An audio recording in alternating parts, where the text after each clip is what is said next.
Think we're okay to start whenever you are, Andrew.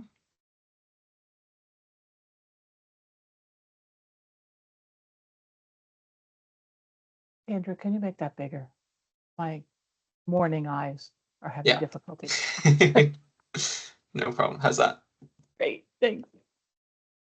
All right. Well, welcome everyone to our second official working group kickoff meeting. We'll start today by just reminding everyone that we do have a need for a co-chair for these. So if there is anybody interested, if you want to raise your hand now or towards the end of the meeting or reach out afterwards, any offers are appreciated.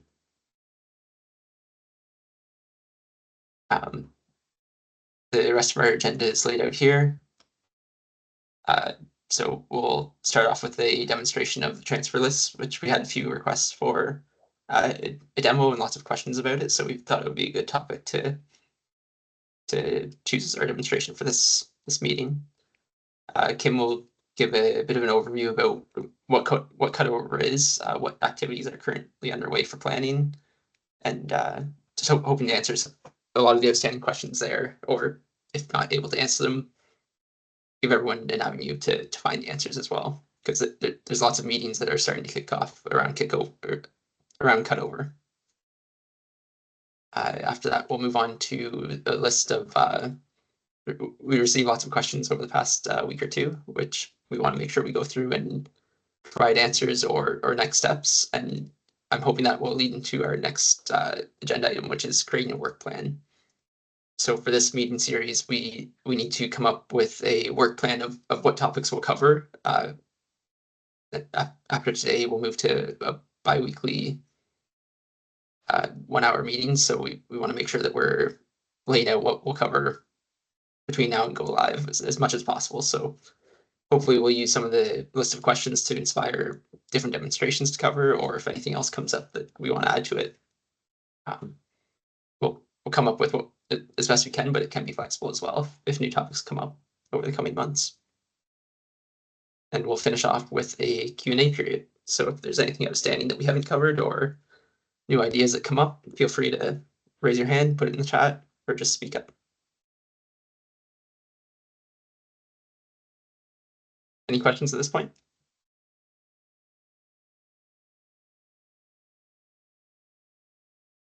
Alrighty. So we will jump right into our transfer list demonstration. So I've gone ahead and placed some orders on one of our LAC patients so we can cover both a transfer list for transferring within our region and one transfer list to show how referred out specimens will go to the reference labs with an ICL example.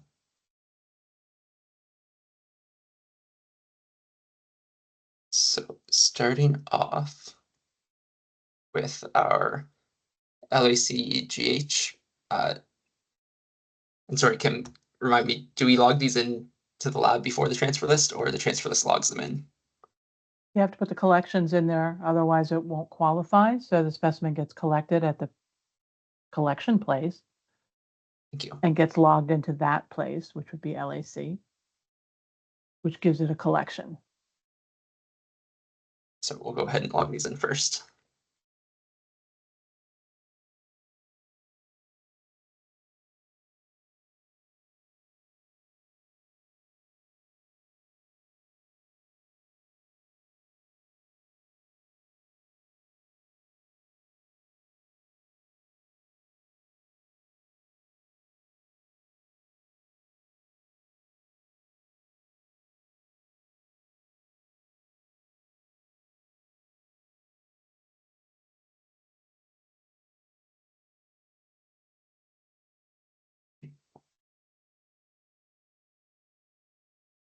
And I believe there were some questions about if something's not documented as collected in PowerChart.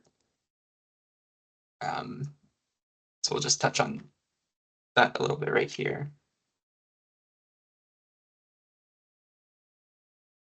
I don't think we need the aliquots. So if the collection information is documented offline, it can be updated here. So if you had a different username to put in, you can update that. The collection date and time can be updated here as well.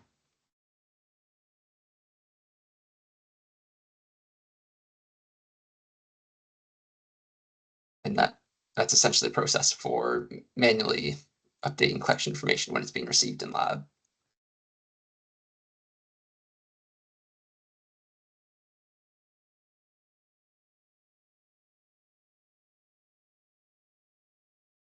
So now that those specimens are logged in, go ahead and look at the status here, and you can see that it is in a status of collected. The one that's in process had a prompt on it. Gotcha. Yeah, that's right. And for that prompt, the factor VIII assay is asking about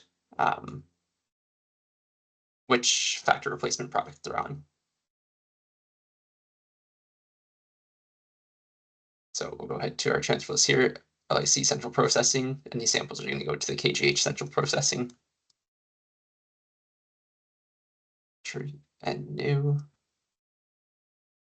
And so there's two different options. The list build will pull in any specimens that qualify for that transfer list. So anything that's collected in or received in LACGH that qualify to go to the KGH central processing, that will pull them all in. At least my preferred process, and I think Kim's as well, is the manual build. And this just it acts as another check to make sure that everything that's on the transfer list was actually in hand at that time, because it would require scanning each of the specimen numbers onto that list.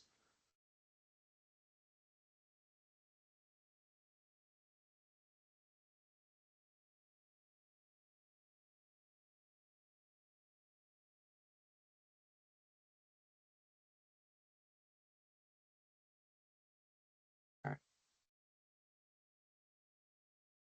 So we put our a factor VIII and a factor V, both on the one patient here.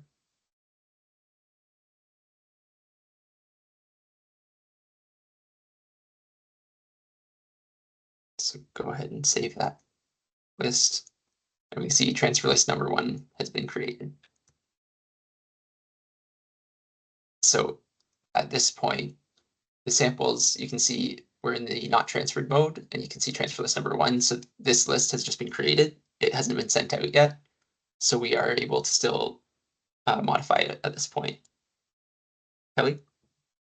I just wondered that transfer list, if we print it before we do the final transfer, are you going to require that list at Kingston, or can we just send the tubes?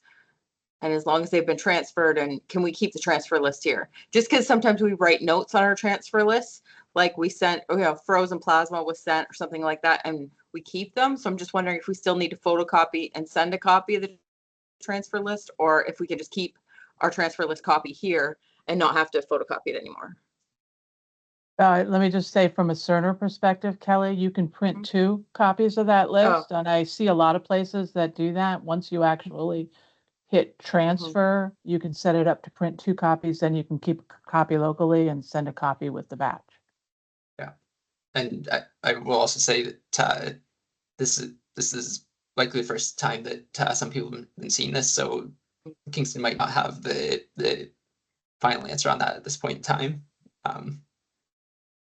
Unless Joyce or Donna, you guys know the answer, then feel free to jump in. I won't say I know the definitive answer, but I would think that we would want a transfer list. The other question I have, Andrew, is it indicates that it's a tube that's sent, when in fact, as Kelly points out, it's a frozen aliquot. Is that just something that it defaults to what the primary tube was, or is there a way to show that they sent aliquots? When you scan it, if you scan the aliquot, that's what's going to show up. Okay, thanks, Kim. That's the easiest way to answer it. I mean, you can send the primary tube, you can send just the aliquots, you can send them all. It's just an electronic send. So that's a good good thing that we can add on here, because I do have a third sample. I didn't receive the aliquots But- initially. If we mistakenly scan the primary tube and send the aliquot, that aliquot label is not going to read on the Kingston machine, right? It's going to want the aliquot barcode. It's gonna want it to be in lab in order to Yeah. run it on the machine. It may read the barcode, but it may not be able to find an Right. in-lab order. Right, because we didn't technically transfer the aliquot. If we mistakenly transfer the primary tube, even though if we send the aliquot, it's a different barcode. So, Aliquots Yeah. can be confusing, that you've pointed out one of the struggles, right, with aliquots. What would be the fix for a testing lab then if a primary tube was accidentally scanned instead of the aliquot? Are we able to go in and change it and receive it? Or does the sending lab need to be contacted, create another transfer list for us to then manage? You can log in the specimen you have in hand Thank you. with the other person collector, with the collecting information from the other tube, and then it becomes an education. Kim? Andrew, can you just slide and make that column a little bit bigger for accession number? I'm just wondering, okay. I just wanted to verify that the accession number actually has the ABC, which would designate the aliquot tube. Thank you. And so, since this is in a not transferred state, we can still modify it. So I've gone ahead and received the aliquot tubes for the third order that I have. So we can add one of those on here as well. So yeah, it's just as simple as hit that modify button. It brings the list back up. And we're saying we want one of the frozen plasma tubes. So we'll go ahead with container B. And when I brought it up before, it was only container A up here because that's all I had received in lab or marked as collected at that point. The other related containers were at the bottom, so they're all in the available containers at this point since I've added these ones in. So I'll select container B for this third order.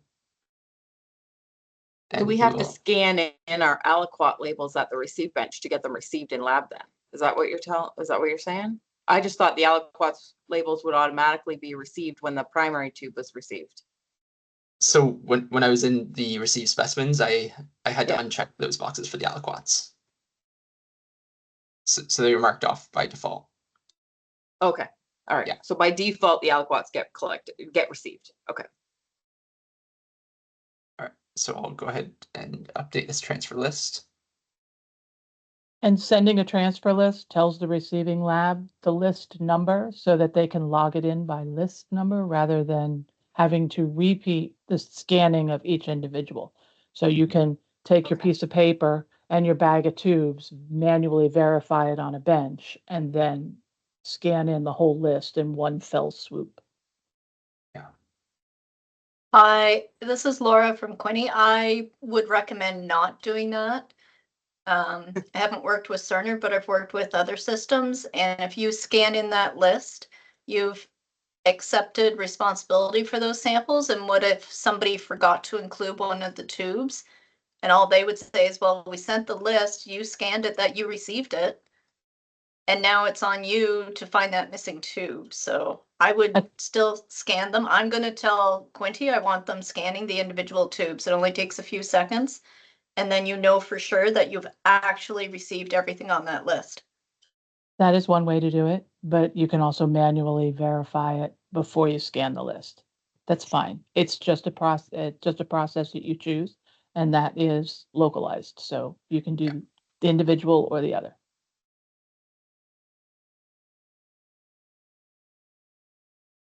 This is a good discussion. It's really good to be having these conversations. And I mean, I hope Kingston doesn't mind, but I think when we start, we're going to teach our technicians one transfer list for one specimen. I mean, we don't send a lot to Kingston, but I mean, it's just to keep things straight. It would be better if it was one. It'll mean we have extra lists, but I think those lists will go in the bag with the specimen anyways. So rather than keep modifying the list and adding more samples as they come in. Yeah, I've seen that Yes. process done Okay. too. And usually reference labs don't care if you send them 15 lists or one. Okay. It's Okay. just an option. Mhm. Andrew, I mean, can you go when up we to get- task for me? I think it's in task or view where the options are. Nope, view. Options. So these are the options that you can fill out once and done when it comes to transferring specimens. You can auto print Oh, yeah. 2. You can, yeah, Yeah, you so know, you can print pick and when it's choose what you transferred or want, when it's updated. right? And you always want a packing list, not a transfer list. And then you set your printer in here. If you don't set your printer, it's going to ask it every time.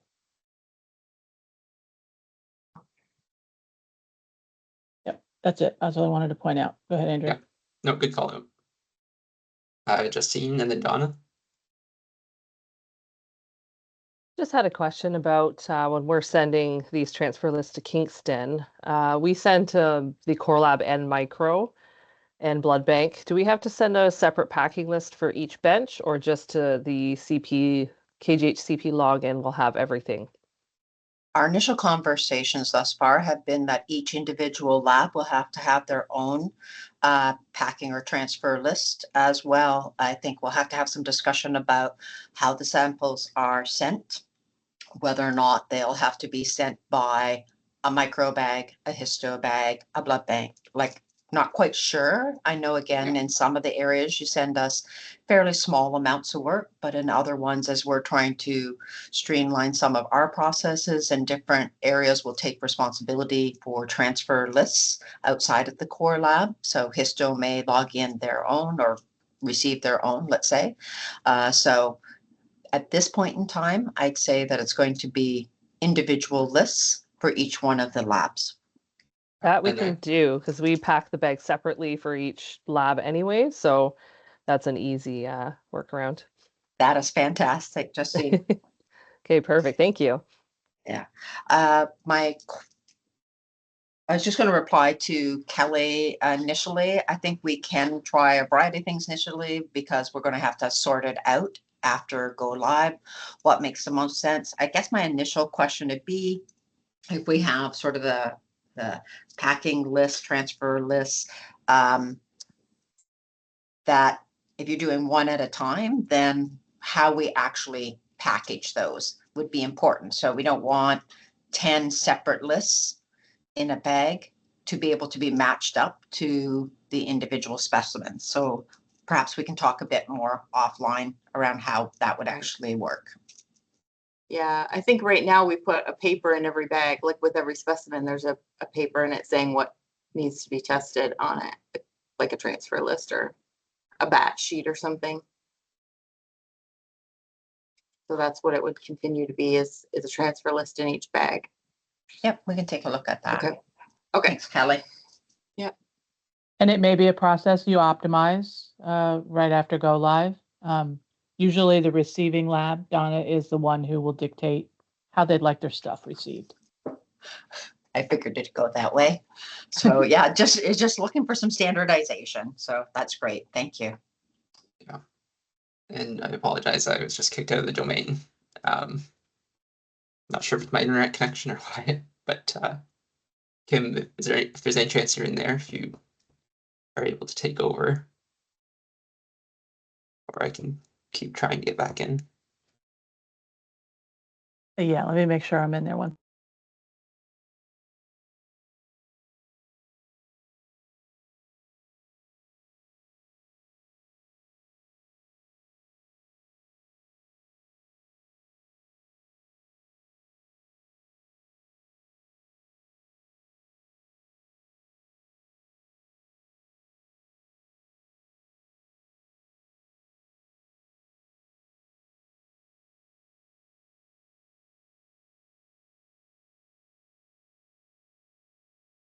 Perfect, thank you.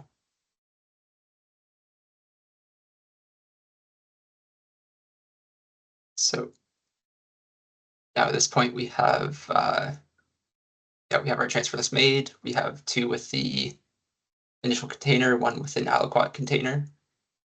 Once we're happy with it, we can hit transfer. And it'll ask you to confirm that you're ready. And if you hit yes, then this is where if you don't have that default printer defined, it will prompt you. You can start typing to search, or I'm not sure if the drop down works. It's typically, yeah, just start typing to search.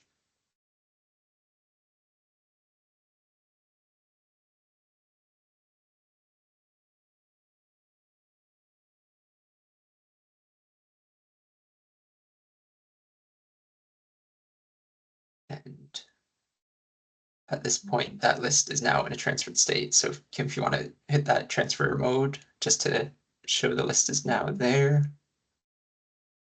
So again, you can see whatever lists you've created that are in transit now. And Kim, I think you had mentioned the recommended workflow is that the list is created, and then once the courier picks it up is when you hit that transfer button. Is that correct?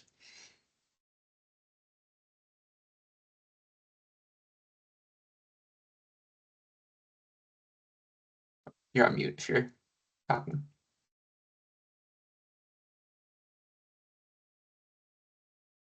There I go, talking on mute. Sorry, guys. All good. My husband was leaving, so I had to say goodbye. This is not what you want. This is what you want. Sorry, too many things going on. Where did you want me to go from here?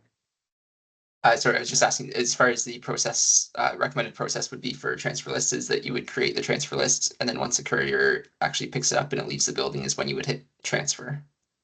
Right, that's when you can take that list or this whole list from the starting from the collecting site and log it in. That says that it has left my building. And Yeah. then when it gets to the receiving site, you log it in, whatever your process is. You log those specimens in, and then they go into in-lab because you're the performing lab site. Do you mind just pulling up ORV to show the updated status of the orders? Yep.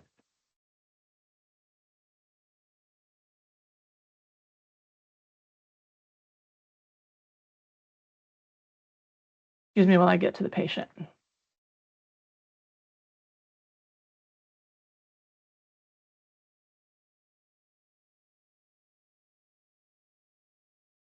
It was LIC Lab 1 and Lab 2.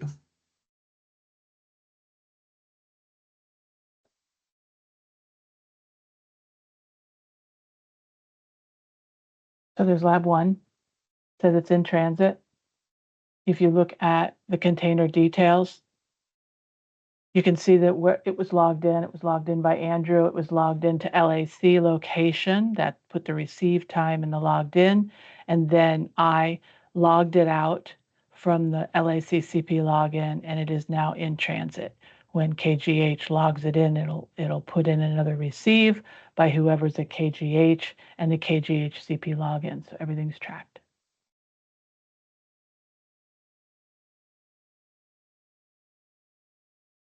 These two events are still in a dispatch status. Those are the aliquots, so they don't have events associated to them. Generally, you do the whole thing together.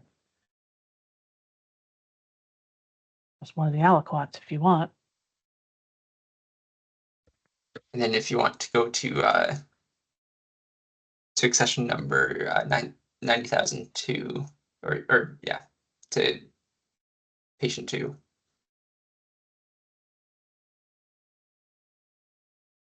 And this one is the one that had that we transferred the aliquot to instead. It was static container inquiry. I just about have my domain back. Okay. So I can see that we transferred one of the aliquots. Again, you're now seeing the nuances of aliquot labels. So since we transferred just the one aliquot, it has the information all the way through. So they are individual containers tracked individually.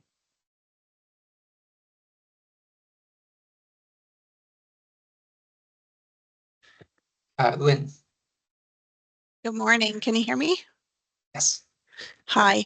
Andrew, do you think this is going to be a separate conversation that we'll have off to the side or with Donna in the lab for after hours and weekends for our nursing staff? Are you going to want them to do all this transfer stuff as well?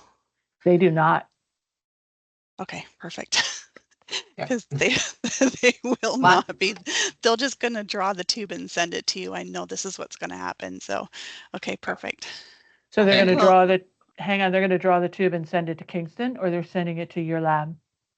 No, because we're only here just days from 7 till 3. So after hours weekends, our nursing staff draw the specimens or do the swabbing or urines, whatever, and they'll send them down to KGH. So it's a simple enough process, but for nursing, they're, I mean, yeah, they're just going to draw and send it to you. I know because they do it now. They don't even finish the process that we have in place now. I think we'll have to have some offline discussion, Lynn. I think so too.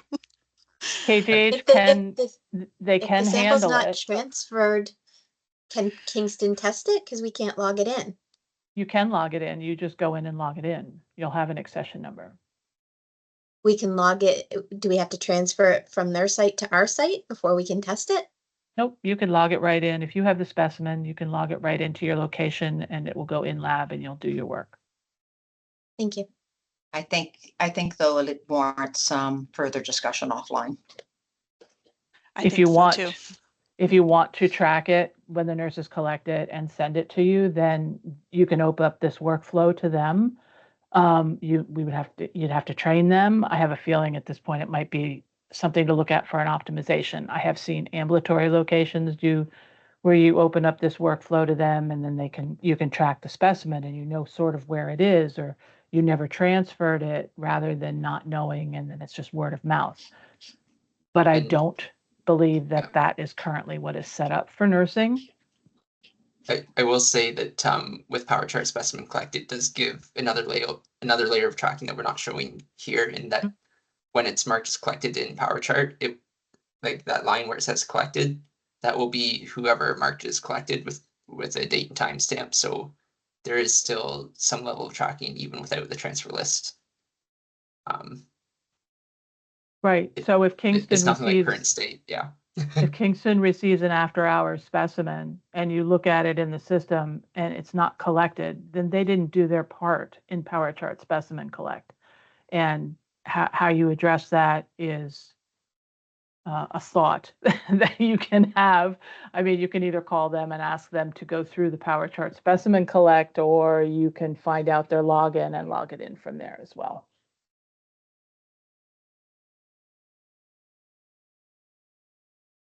Alrighty. So I'll take the screen back if that's okay.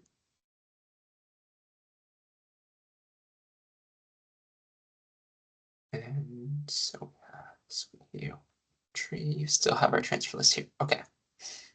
So at this point, the bag of samples has been sent. We're now in Kingston wanting to receive these. So we open up our specimen login application, and you can see there's the list radio button here. And we go transfer list number is 1. Hit retrieve. And those transfer list numbers start at 1 every day and go up to whatever the last transfer list of the day is, does not matter on facility. So if list 2 could be Brockville to Kingston, and list 3 could be LAC to ICL. So those numbers are just incremental. And as you said before, that number is on the printed packing list as well. It's at the Received top. with the specimens. Yeah. So when you're in the list mode, it doesn't automatically check everything. It displays everything. And then you either pick and choose. So you can do, if you were missing accession 2 and needed to call the lab, you can log in everything else, or just the aliquots or what have you. That's a local decision. A lot of times I have seen it where we'll call this on the screen by list, and then you open the bag and as you locate each specimen, you put an X in the box. But if you want, you can do it by specimen and logging in each specimen. It's just procedure And that policy. would just be by accession number and scanning the tubes individually. And you can load them all up this way and then log them in at once.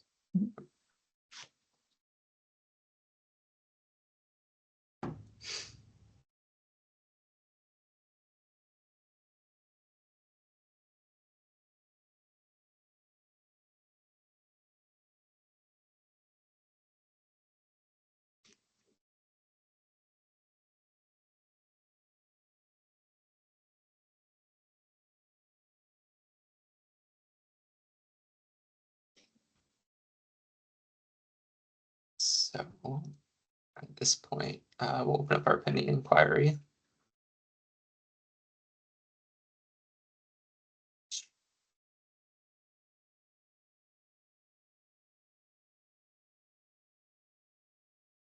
You can see that we now have our 3 samples here as an in-lab status, and they are ready to be resulted.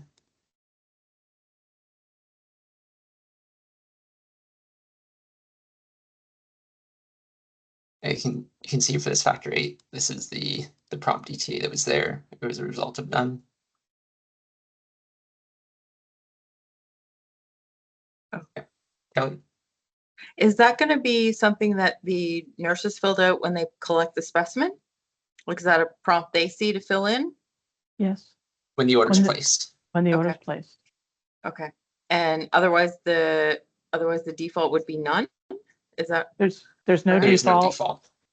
oh, there's no default. Okay. So if they don't fill it in, They but the have to tube- fill it in. They Oh. can't sign the order without filling it in. okay, perfect. Thank you.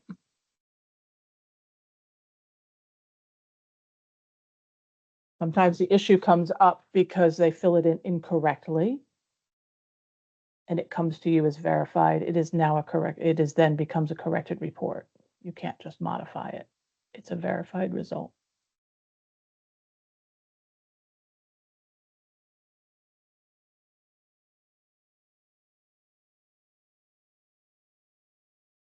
See, this one we had identity instead.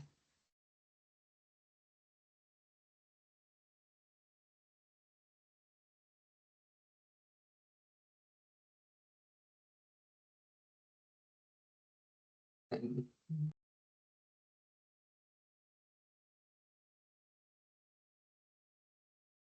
just to show the final piece is the results.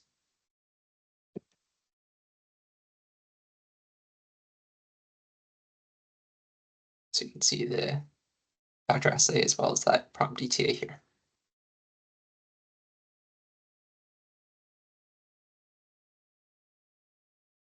John? Hi, Andrew. You're too fast when you're typing there for me. I Sorry. turned my head for a millisecond. Was that product that the patient is on for factor 8, was that part of a drop down or they type it in? It's part of the order, part of the order itself. So yeah, It's a since drop there's- down.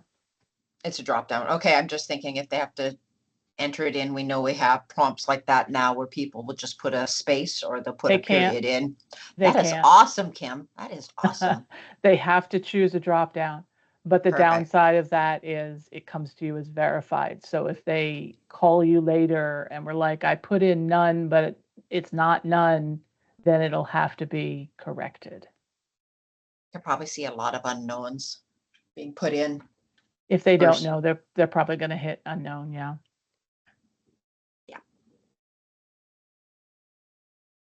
Kelly? So is that going to be for example, for a factor 8, if we sent that to Kingston and the nurse, when they collected it, put unknown in, is that something that, because the test is done in Kingston, does Kingston have to correct it, or can we correct it here in Belleville if we are The we test- able? Yeah, the test will have to be in lab in order to correct it. So, So we in could those- correct it when we receive the tube. in We could Kingston, correct the product before. in the oh, performing lab. oh, it has See, to be in the the- performing lab. Okay. The order is not in lab until it's at the lab that's performing the test. Yeah, so that's Okay. more information you're going to have to either make a phone call Forward. or put on the packing list or Right. something like that. Okay.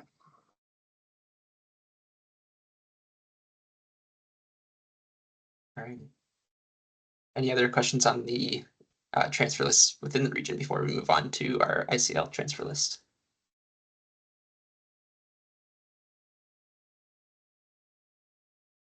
Kelly?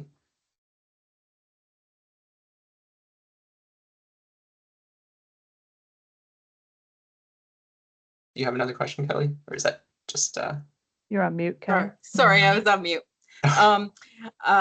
Can we see the actual order entry side of nursing of how, or yeah, of how they see that? Is that all they see is factor 8/product? Because I could see them thinking, I don't want the product, so it's choosing none, rather than like, is there an actual sentence of what product is this patient on or been last given or something, what factor 8 product? Yeah. That was just decided in the build what displays in PowerShell. Okay. how about we can circle back to the Okay. order entry at Mhm. at one of our future meetings That'd be as part of great. our work plan. Yeah. Yeah, I just just so we want, know don't what want to they lose focus see. on the transfer list here. Yeah. No, that's perfect. Thanks. Thank you. Alrighty. So, so at this point, start at the start. All right, so we have our amylase being sent to ICL here on our LAC Lab 2 patient. So again, we'll start off by logging it into the LAC lab. And realize every time you go into specimen login, that location is the last location you use. Thank you, Kim. Just saying, it Yeah. can become a problem. Not so bad for people who work at one site, but Right. for IT support who's testing all the sites, it catches us quite often. So we'll log into LAC Central Processing.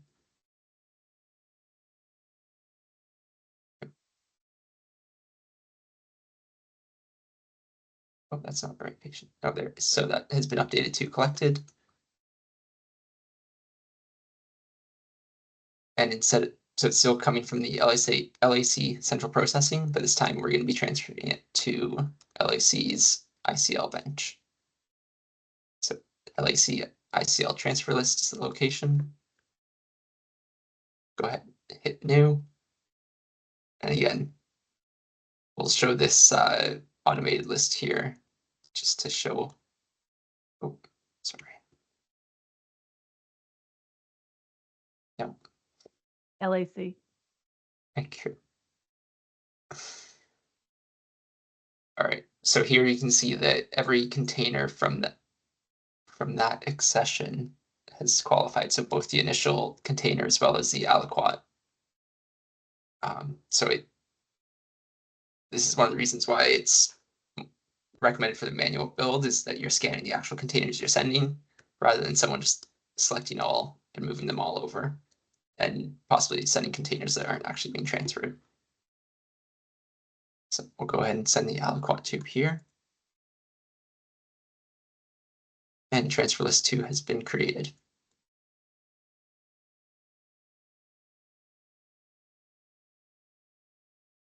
So pull up the specimen status again.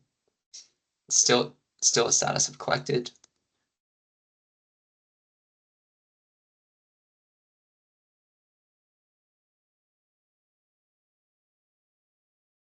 And that's the only sample we have going out, so we'll hit transfer. Do we really want to transfer? Yes. And just cancel the printout.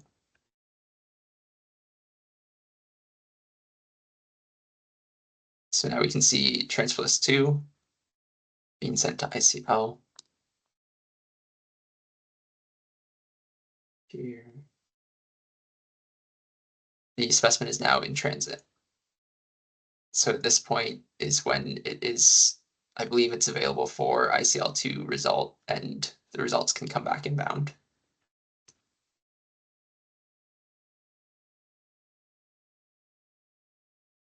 So you can see the different statuses of collected, received to the transfer list, logged out, and in transit. Kelly? So you only transferred the aliquot. So if you go back into the transfer list and try to retrieve all specimens again, is it still going to have that same gold SST on that retrieval list? Because if so, that list is going to get really messy pretty quickly. Or does that drop off because knowing that it sent out? Yeah. On the Yeah, automated so it's list, still yeah. there. Yeah, Yeah, yeah. those It is. containers still So that's qualify. another reason not to use that list because that sample's been sent out, the aliquot's been sent out, and we don't have to transfer the gold. Yeah. out. And there are So, options to limit it down So- to initial specimens only or aliquots only. Yeah. Will they drop off at the end of day? Or No, when do they drop off? Never? never. So they don't get resulted like that. Will they drop They off when will- the aliquot gets resulted? When the order gets completed, so when they get resulted, yeah, they'll probably drop off then. But until then, Okay, they're sitting on here. Again, this Oh. is a nuance of aliquot. yeah.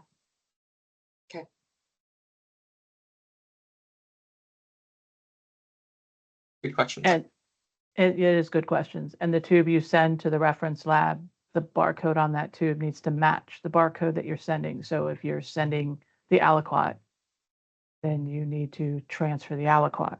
If you're sending the primary tube for some reason, because maybe it's an SST and you don't need the aliquot or whatever, you need to transfer the primary tube. The only other thing I'll say about reference labs is never, never, never retransmit unless the reference lab indicates for you to do so. Retransmitting a send out will cause duplicate orders on the reference lab side, and the reference lab will do the most updated order, which is the second order you sent, and Cerner wants the first one resulted. So it's a mess. So don't retransmit. There is a fail safe when you try and hit retransmit, it'll give you a warning. Yeah, but and the only rare cases would you retransmit if the interface is down for some reason. Orders from our side to their side will buffer. They'll stay on our side, sit at the door until the door's open again. So there's no need to then go back in and retransmit. They're all just sitting at the door. If there's if somebody had to throw away a whole bunch of orders interface wise, or something awful happened and we lost those orders and messages in the interface, then you would retransmit. I see retransmitting happening like double orders, or they'll send out one aliquot and then send the other aliquot. That's 2 orders to the ref lab. So, yeah. Kim? So just question, on occasion, sometimes we'll get a call from Incommon Labs to ask us to retransmit a specimen. So if they're asking us to retransmit, will that also cause issues? Or in that case, what's the process that we should follow? If they're asking us to retransmit a sample. If they ask you to retransmit, they didn't get the order, they now have the tube. So you can try and retransmit because it's at their request. A lot of times it may be a alias issue, so the retransmit may not work. And then it becomes troubleshooting for us, I guess. Yeah. So Kim, if we retransmit, is there any implications on our side? Like you said, a duplicate order. Is that a duplicate order on our side or just on their side? Just on their side. Okay. But then will that result still cross over back over to us from the reference lab back into Cerner, or will there be a mismatch because of the accession number or the order number? It's an order number mismatch if you've sent twice. So the reference lab would get two orders, 2 order numbers, and Cerner wants that first order number resulted, and usually the reference lab results the second order number. And then it becomes a mismatch, and that either gets handled through scanning in or manual result of the first one. There's like no way to manipulate it at that point. It becomes a bit of a mess. Okay, so in that case then, would that result then stay pending within the Millennium? Yes. And if that's the case, then I guess the other question is, with pending orders, I'm assuming that that's a local responsibility, or is that going to be regional responsibility when there's issues with the interface and results crossing? Monitoring a pending log, I believe, is a local responsibility. But if you've got something that's sitting out there and you call ICL and they say, well, we resulted it, then it becomes an operations responsibility because they've got to investigate what happened on the interface, right? So yeah, I agree. I think it would be kind of twofold where we would want the issue reported so that we can investigate. And like Kim said, most likely due to aliasing or something with the interface not working that we'd want to fix overall. But as far as resulting out that order, I would say that would be on the local sites to complete the order, whether it's manually transcribing the results or scanning them in.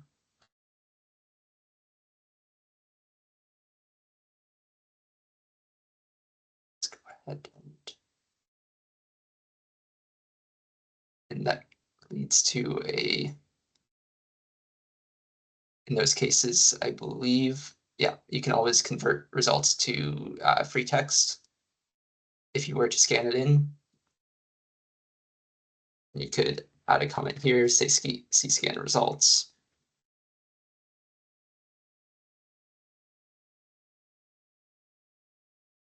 You only have 14 characters.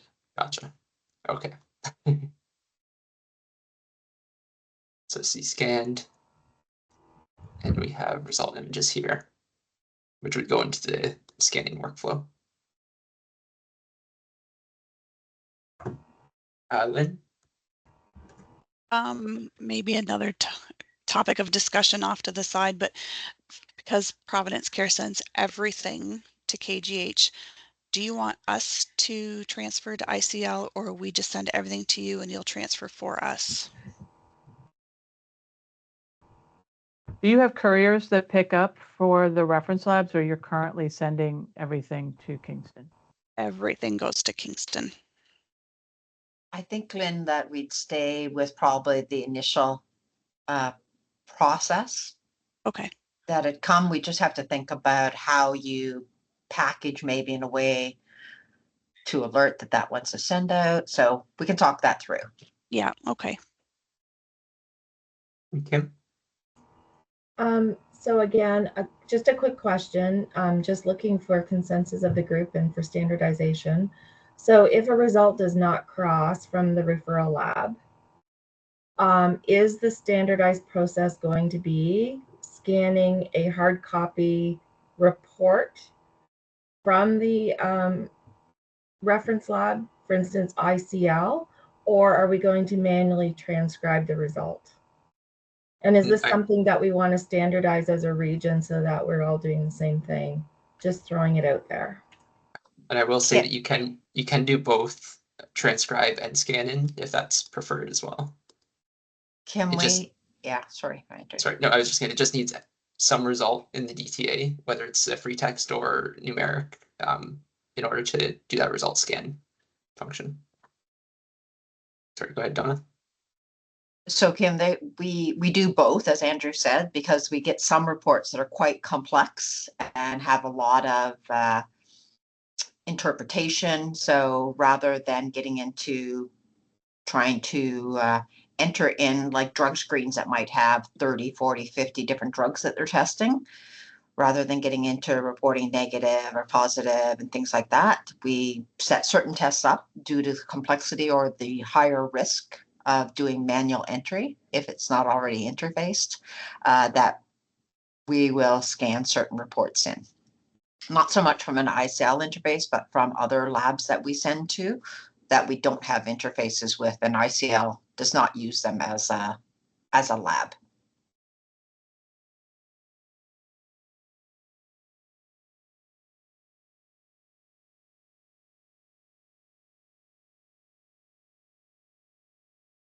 Alrighty.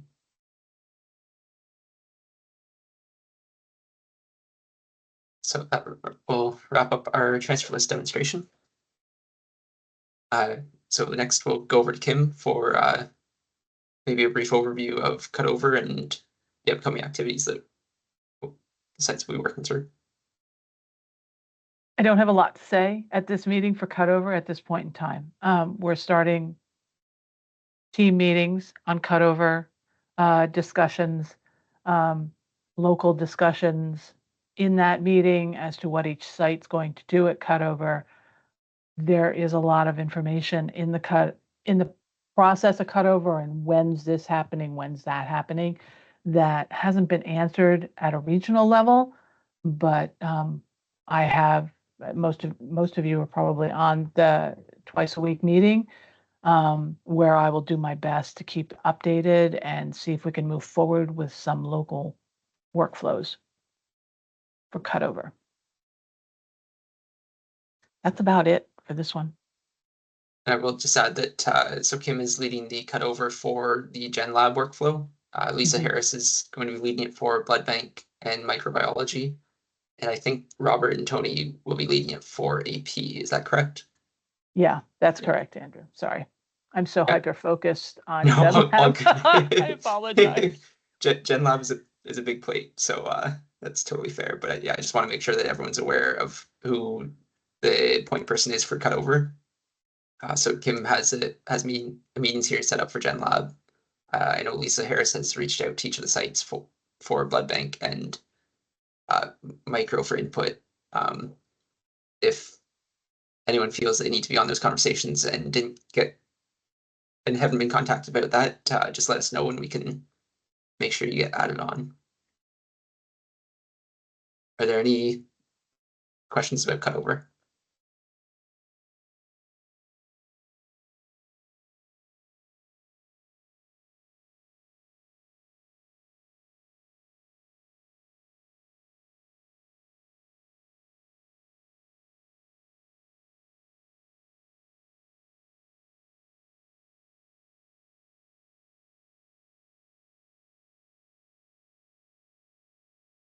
So we'll move on to the list of questions that we had for review.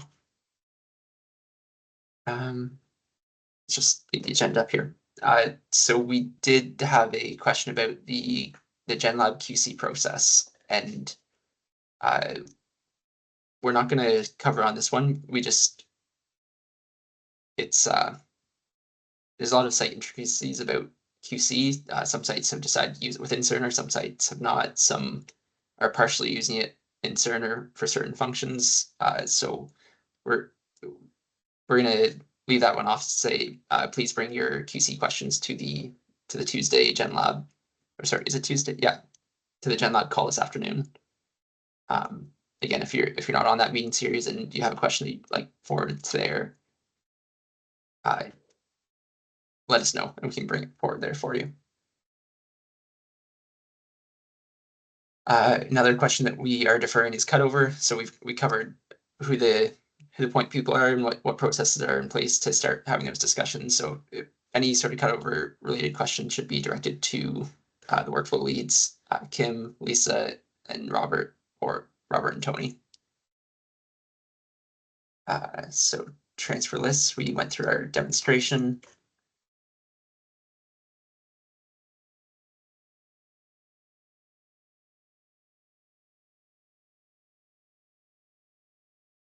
There's a question about referred out specimens. Sorry.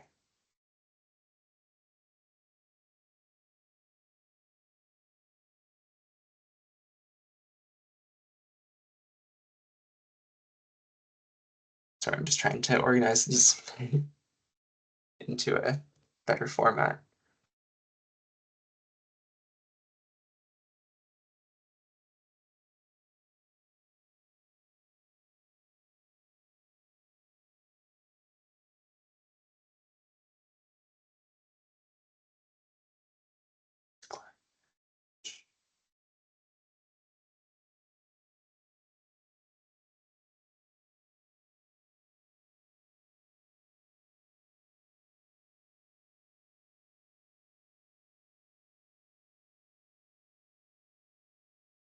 All right, so yeah, the question was, what is the process for referred out testing to a reference lab outside our region? So we covered a little bit with the transfer list.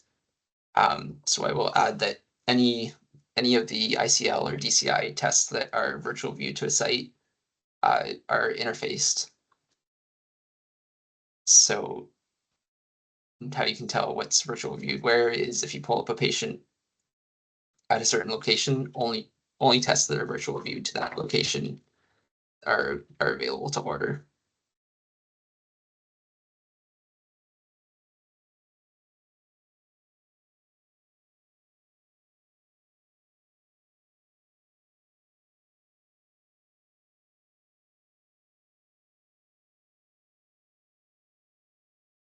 So pull up a KGH.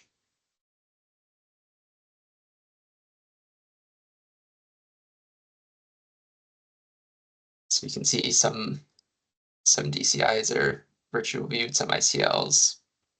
If there's tests that don't come up in the search, it likely means it's not part of the tests offered by that site.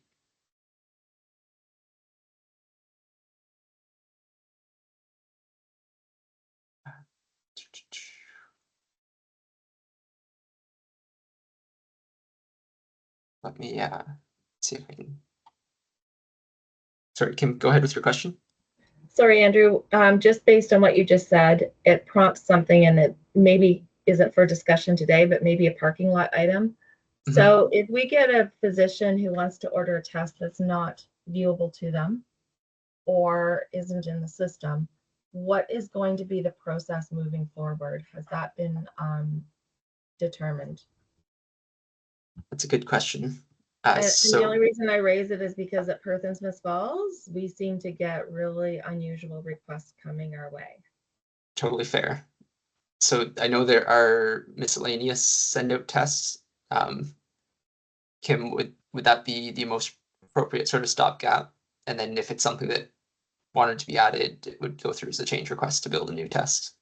Right, to get through the day, you're gonna use that miscellaneous test. And I believe you can track the usage of that miscellaneous test. Once we're stabilized, I've usually seen people, labs track that miscellaneous test, and then if an order is getting added a couple of times, then they would file a ticket with the operations team to get that order formally added.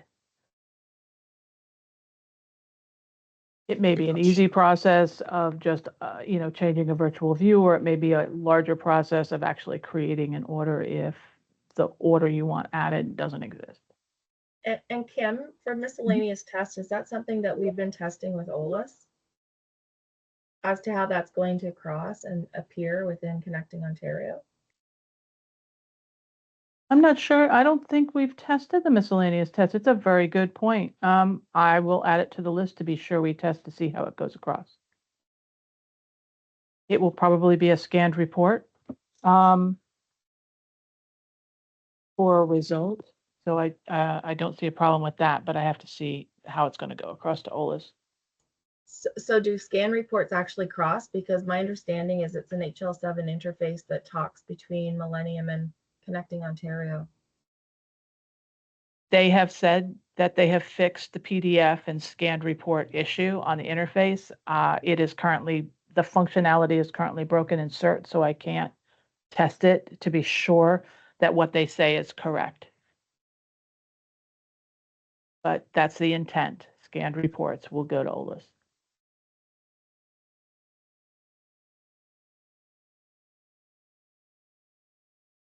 Donna? Yeah, I was just going to add in that miscellaneous, what we call at our place an ROCT test, a repo chemistry test predominantly, are all scanned reports. There's never anything that's actually reported into because it's built that way. So I would think this one is built that way. So good to hear that it can go into OLAS. I guess I was questioning how we would actually get an order for a test that's not in the system. What process will a physician use? Is it that they will default to a downtime rec to put that order in? Yeah, and Kim, do you know, are those miscellaneous tests orderable by nursing or by the floor, or is it lab order only? I believe they're orderable. I'm going to look up now to be sure. And different clients I've had have handled it differently. So I don't know how you guys are set up. Let me see. Yeah, I thought when we did that, it was lab order only. Yeah. I They would go would, to a rack. yeah, I would definitely want it to be lab order entry. Otherwise, I could foresee a lot of ordering of a miscellaneous test because it's some of the nuances of how tests are called from a physician versus what maybe we have in the system. Or, this is just frustrating. I'm just going to add in miscellaneous tests and I'm just going to type this in and the lab can figure it out because that's what the lab does. Yes, oh, wait a minute. It's not hidden. So the miscellaneous send out is not hidden currently. But yeah, and as Kim But said, that's something we can keep track of post go live, and if it's being overused or abused, we can definitely bring that to this working group to decide on what updates are needed. It does have a period in front of it. Yeah, which meant it should have been hidden. Mm-hmm. Yeah, currently they're not hidden. We can get that changed. I don't know. I'd have to look and see the DCW, Laura, but if we want them Okay. hidden, that's fine. And then if they can't find an order on the floors, they're going to be calling the lab to find out what to order. And what to collect. Mm-hmm. The other thing, because Donna wasn't part of the build, maybe just discuss a little bit about synonyms, because we have tried to cover off on alternate names for the test orders. That's great to hear. I think that's what we built. Laura, you're familiar with our test directory at KHSC. Yeah. So that's the way we've approached it as well. But in this case, it's that's searchable. A good call out. Yeah, so each order can have multiple synonyms. I don't think there's a limit except for how many times we want it to appear in our backend build tools. And you can create synonyms just for the lab or just for providers. The only one that's shared is the primary synonym. Yeah, so there's lots of options as far as naming goes. So if there ever is an order that providers are consistently unable to find, it's definitely a change that we can put in place to add new names to it. So I see we have some questions in the chat. So Justine, you're not on the GenLab call. We can get that forwarded to you. Jason, I sent an email to Bruce to get the original forwarded to her. Perfect. Jason, if the test exists in Lumio, but it's not virtual view to a hospital, that's a very easy fix or a very easy change to put in place if it's we're just curious, we could flick it on just to order it for that, scenario, and then maybe turn it back off again. I don't know. Is that something we can do, or? Gotcha. I would prefer not, but no, you really can't, because you have not only virtual view, you have collections built at a local level. You have routing built at a local level, so you can't just turn it on for one doctor and then turn it back off. I highly suggest using the miscellaneous test. Yeah, if it's going to be a one-off. I would also just mention that the reference labs have contracts and they will only honor what is on the contracts. So if it's a ref out test and it's not on your contract, they won't accept the order. Just an FYI. I think in most situations, Laura, at least for KGH, the contracts are based on a sort of a dollar value, estimated dollar value, not a restrictive one. I haven't come across that, but maybe certain labs have. I'll just say Dynacare is a little more restrictive on their contracts. So. All right. And from Kim, what will the process look like? Will we require a manual form, phone call, or does each organization determine its own process? So Andrew, just along that lines, when we're looking at miscellaneous tests and tests that are being ordered, when you said we should be tracking and trending those, is that something that we should within the process have those being escalated or sent to the regional team? because I may get requests, but some other hospital may get requests, but if we're doing it individually, we may not know just how often that test is getting ordered. Yeah, and So that's so I just don't know, right? Like, yeah, no, that's something I'd expect to track through an extract more so than have to manually track. So it'd be something like we could pull an extract for every miscellaneous order placed in the last month, include the order details to you know, I don't know if it's a free text field, but we'd be able to display whatever information was entered on that order and review it and determine if there are trends. It would likely come back to the working group for discussion to say, okay, we see this same test was ordered 20 times last month across the sites. Is it something we need to build out? okay. So just curious because during my unit testing and all the other testing that I've done up to this point, I've never looked or ordered a miscellaneous test. So when we're ordering a miscellaneous test, is there specific criteria? Like, I'm assuming that we have to put the name of the test in that we want. So is there specific guidelines around doing that? Are we using the information from the reference lab, whether it's an anomic that they use or a code or full name? Like, I'm just not sure from a standardization perspective, how we should be moving forward with this, and whether or not I'm thinking we probably need to standardize it, but just looking for some guidelines. Yeah, and Kim, hopefully you can jump in if I'm misspeaking here, but I don't believe anything for those miscellaneous tests are interfaced. It would all be an offline process. Everything is offline. Yeah, so it'd be whatever your current offline process is could likely continue. It's just capturing whatever the physician's requesting in the test requested field. Okay, I was just thinking more from a standardization, if you're tracking this, like if we should be calling a serum rhubarb a serum rhubarb, or if we should be calling a serum rhubarb a serum rhu, like just to make sure that from a tracking perspective, it's easier to track if the names or the I guess the name, if it's standardized. Yeah, and obviously that would be preferred, but with free text field and manual entry, it's tough to get 100% conformance. So I expect there will be some form of reviewing whatever comes through to determine next steps. It won't just be like an automated extract saying there are this many of this test. It's going to have some review. But yes, if we could standardize what those tests are being entered as, it's more of a nice to have than a requirement at this point, I'd say. Donna?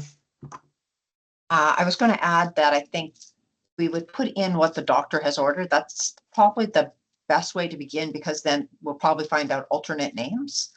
And I think at our site, we've actually gone down the route of not building tests as a deterrent and helping with test utilization, because there's some tests that might be close to $1,000 each. And we don't want those in a grand catalog, and they have to go through, each time they're ordered, they go through a vetting process with the chemists. So things like autoimmune encephalitis panel is not something that we want every single doctor ordering, because again, I think that's closer to $2,000 per patient. The fields that we have that they fill out are limited by character, the number of characters, but you can always add an order comment with more of those details, what the full name is, where you sent it, and whatever else you might need around the test, and it can be looked at. About 25 characters. Yeah, I believe it's like 25 characters in those fields. You can add an order comment or an order note. So the order note would be internal to the labs only. The order comment would post with the order to chart.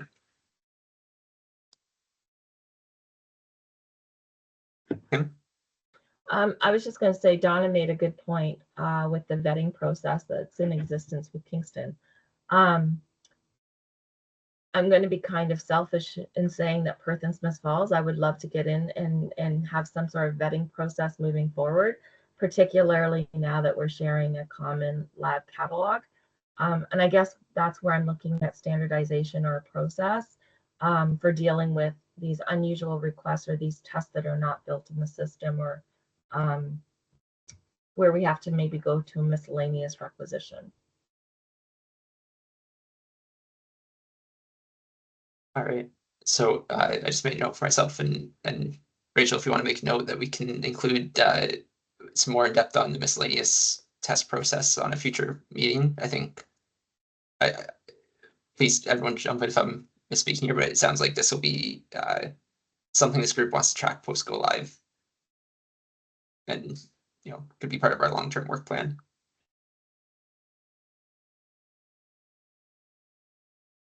So what's that question there? Transfer list management. So the question was about Hotel Do transfer list to KGH. So I think that one point we might not have covered in the demo was that this is lab functionality. The staff outside of the lab don't have access to the tools for the transfer list. So for satellite sites in Quinte or at Hotel Do, it would be, at least for Go Live, they won't have the ability for these transfer lists. If that's something that you wanted them to have that access to, it's something we could talk about post Go Live optimization of who would have access to those laboratory tools.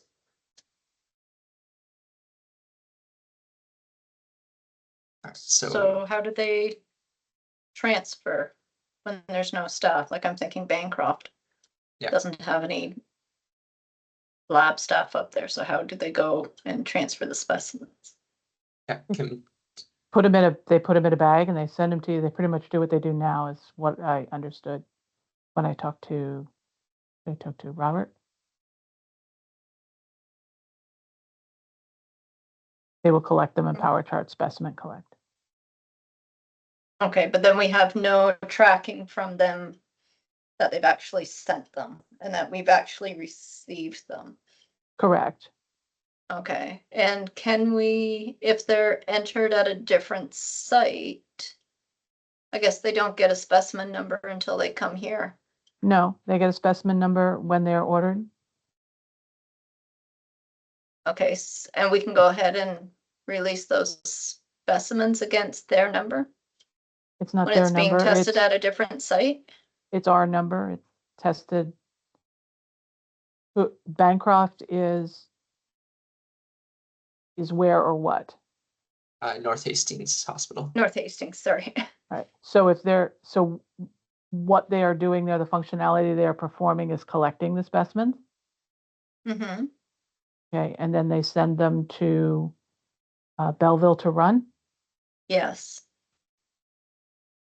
I don't believe there are transfer lists currently set up. If they have access to Cerner, which I assume they do, they would be able to collect the specimen in PowerChart Specimen Collect. If they have PassNet access, they could build transfer lists and send them on a transfer list. But I don't, at this point in time, I don't believe that was the workflow set up for like a Bancroft. So you will get, what do you get now, I guess is the question. You get a bag of tubes and a list, or just a bag of tubes? What? Yeah, we get a list. We get a bag of tubes and we get stickers with like header label stickers with who collected and at what date and what time. And then we receive them in the lab with that collector information. But I'm thinking this is the same problem that Providence Care is going to have sending their stuff over to Kingston, is that they're going to collect them. And as long as they document collected in PowerChart, then when we go to receive that specimen tomorrow when it gets here, that collection information should be in, correct? We are just receiving the specimen. So we also should be able to pull a pending list of collected, not yet received specimens, right? So we would know if something got collected in Bancroft that never arrived in Belleville. Yes. Yes. Okay. So I think we're covered for tracking. And I think as long as they fill in that PowerChart of who collected it and what day and what time, they'll continue to just collect their specimens, send them down. And all we're doing is receiving them into the Belleville lab. The collect information should fill in as long as they filled it in on their end. And if down the road, by February, you want to put in a formal tracking, then that can be done. I just wanted to show a couple things on the screen here. So this order is in a state of dispatched, and we can see that the accession number was created. I lost, oh, up here. So the accession number is created as soon as the order is dispatched. Future orders don't have accession numbers, but as soon as they become active, that's when the accession number generates. So this hasn't been collected. Once it was, that information would update. But this one order Hotel 2 Lab, we can see it routes directly to the KJ team bench. So if it was put on transfer list or just received into the central processing, it's going to end up in lab once it hits that central processing location.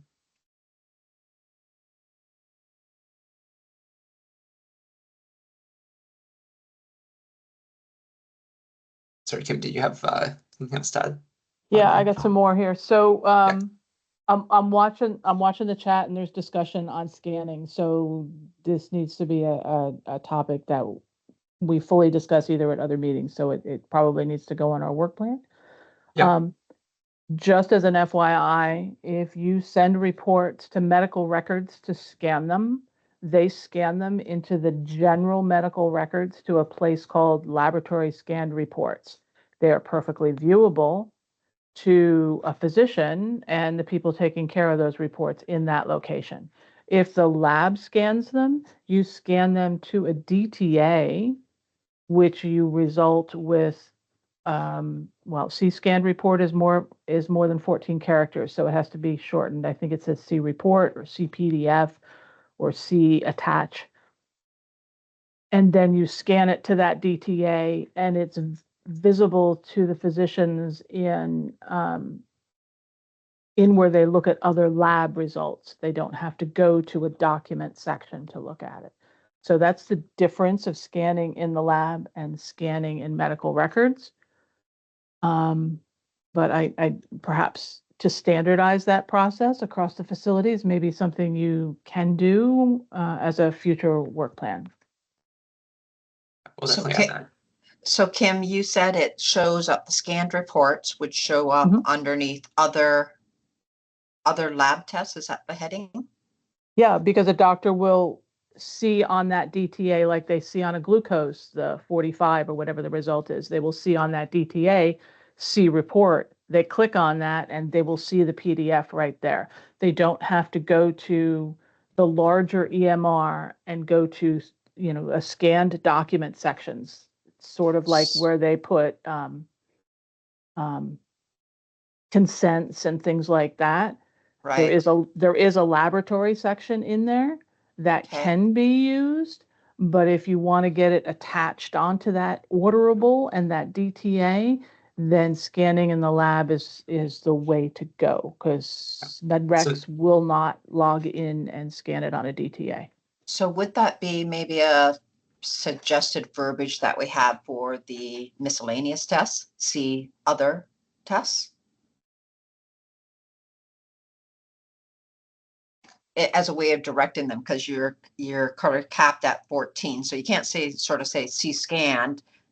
Is it going to show underneath?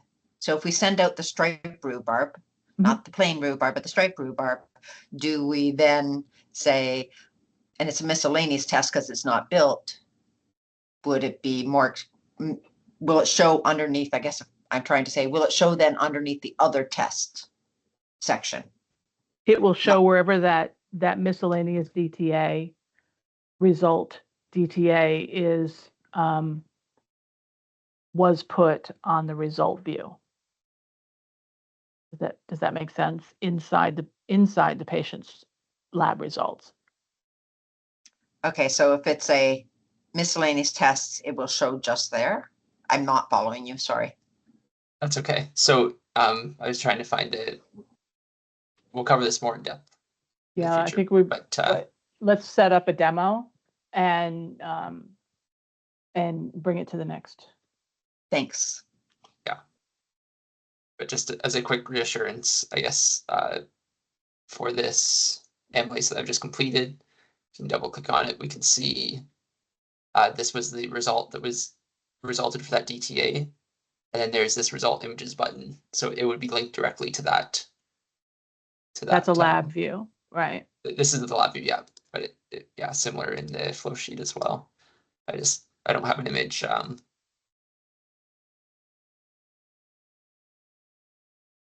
Yeah. When there'll be a tab that I believe says scanned report, or it's inside the result. I think So it- there's multiple tabs there. There's result, there's specimen, there's action list. I think there's another tab. That's why I want to set it up to be sure.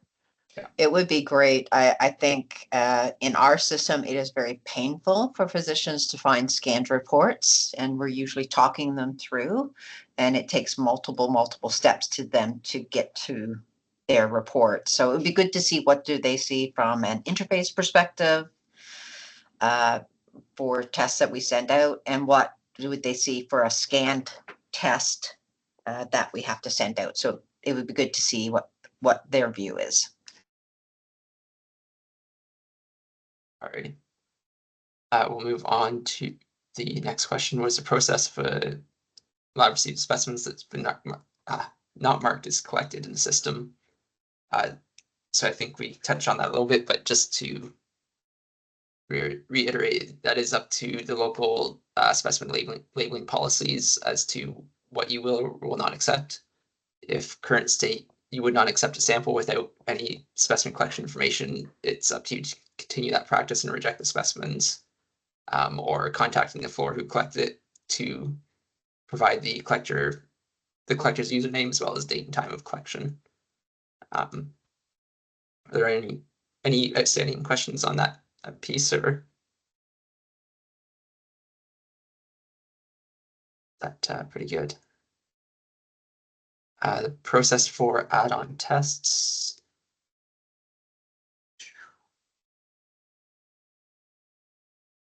So there is a workflow that providers can place add-on tests in the system. We do not know if it's been trained to, if providers are being trained for that add-on process or not. But essentially what it is there's an add-on priority. CBC here again. And with this add-on priority, it goes to a list in the turnaround time monitor or the lab console. And if there's a specimen available in the system, it can be merged onto that accession. And then I believe if it's an automated instrument, you would reload that specimen onto the instrument with the new order merged to it, and it should run. Kim Jones, was there anything to add on to that one? No, there is you have it. There is a workflow. I do not know if they're training the physicians on the workflow, but they will learn very quickly. Kelly? I just had a question going back to the receiving specimens in that are not collected in the system. Will we be able to pull up the accession number and see who actually printed the labels, and if the like who placed the order, who printed the labels, so that when if we are trying to follow up with the floor, we can ask for a specific person? Yeah, so you would be able to see, Okay. if it wasn't marked as collected, you could see dispatched, and also the label print marks as a status as well Okay, perfect. in this container inquiry. So good question. It does provide you a form of follow-up. Donna?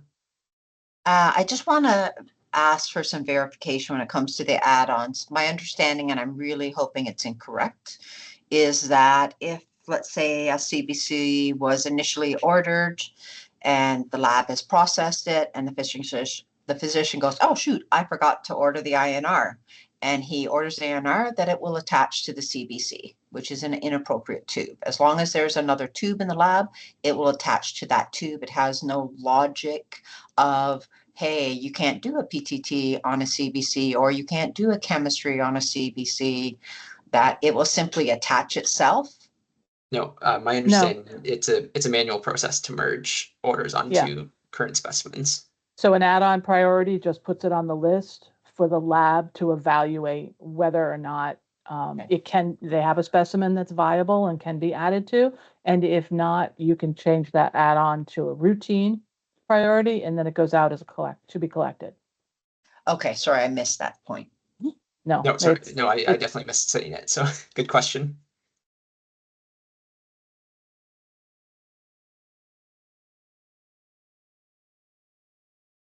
What is the process for decant aliquot labels? So if an aliquot tube is defined in the system for an order at a site, the aliquot labels will print when it's logged in lab. And if it's, so yeah, we did cover a bit of the nuances of having aliquot labels defined. Having defined the system is one option. Another option is just reprinting the main specimen label to attach those aliquots.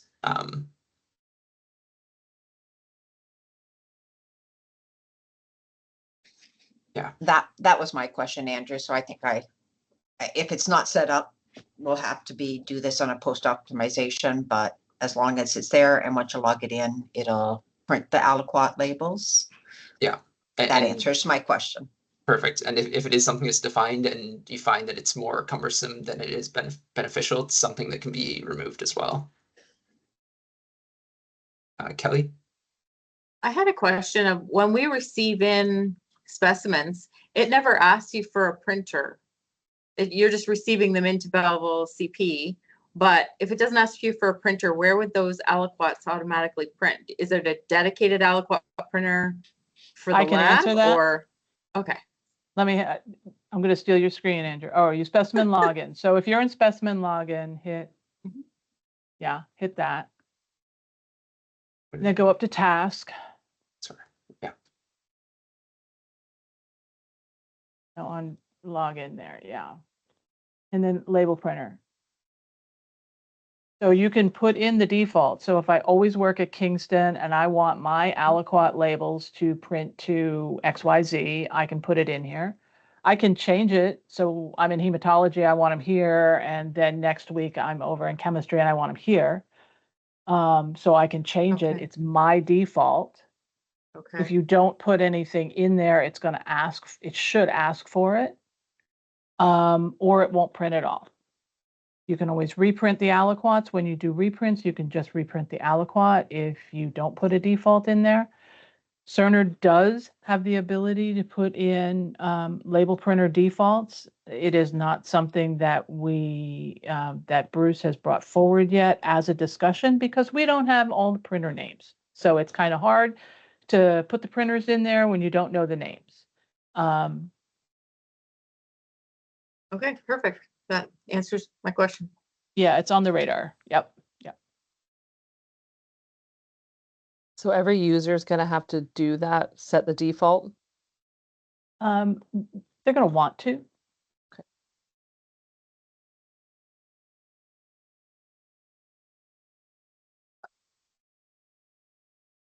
In a smaller lab, you may have one specimen processing, label printer, and then you would use a default for like all aliquots for those service resources.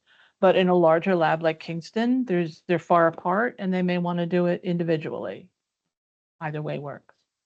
Is there a way to set it up in our smaller lab that it just does that for all users, or does each user have to define their own?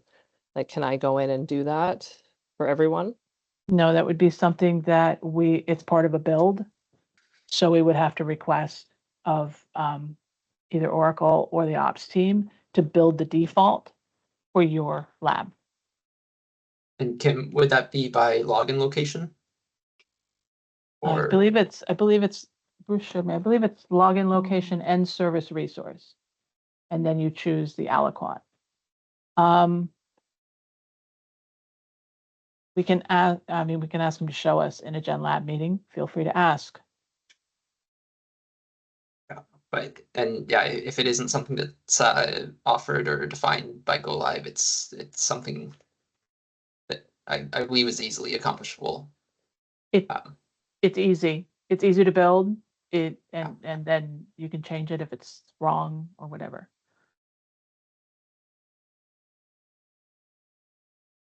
All right.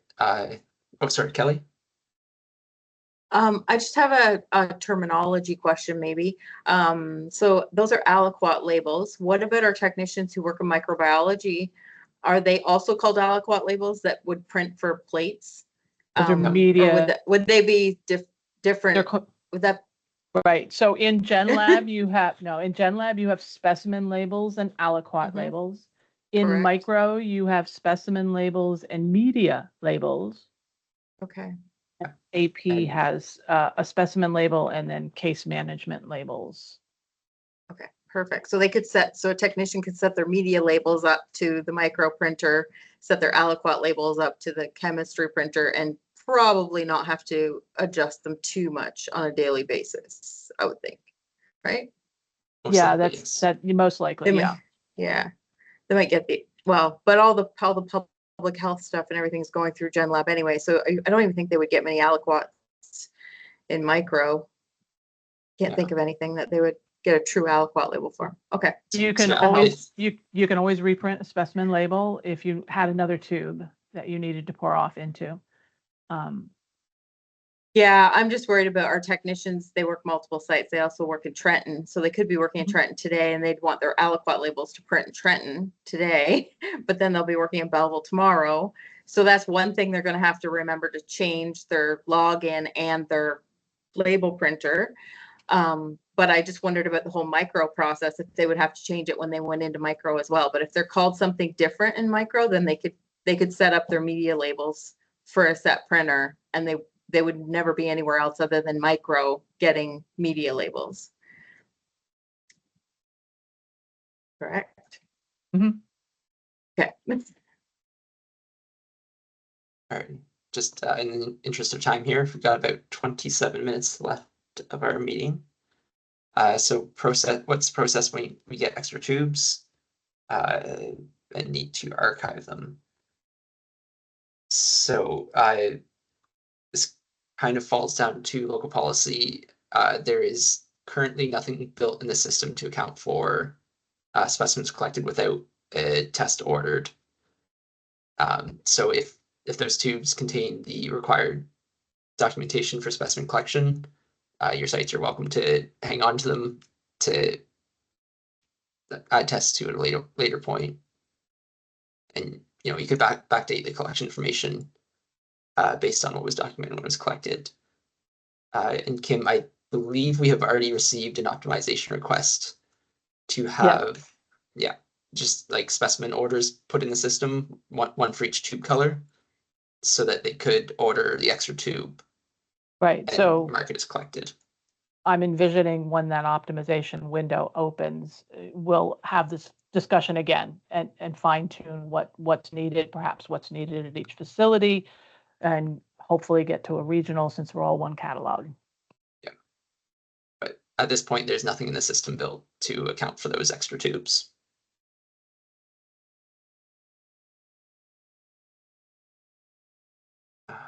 Does the process of faxing reports to outer locations change?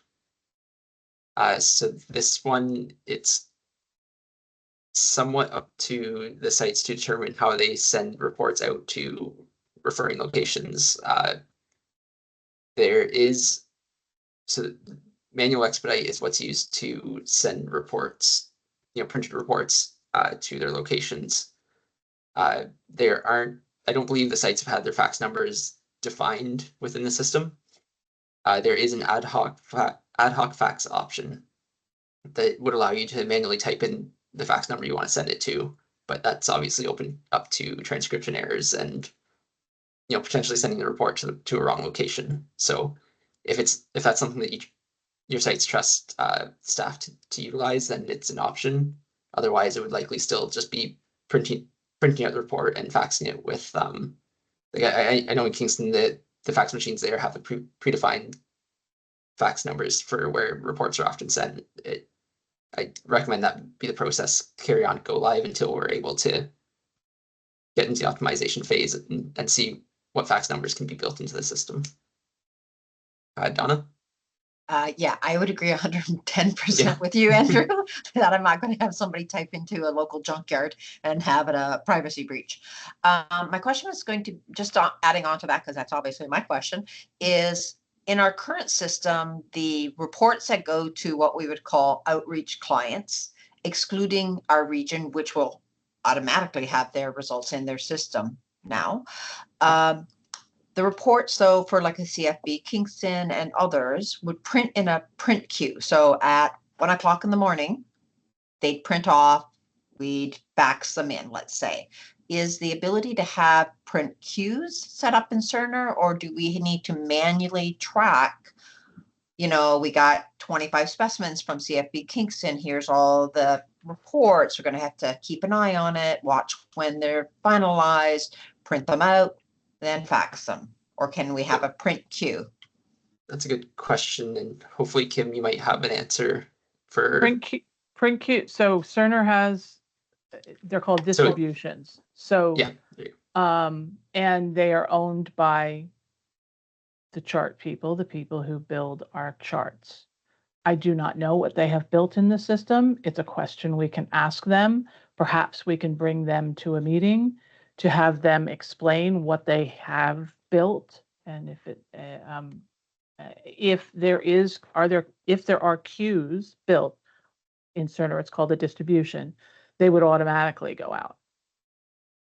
That would be fantastic to know if they have the top of my mind is the CFB Kingston one. So it'd be The great biggest, to yeah. have that information to come back, Kim, as to what has been built on the distribution.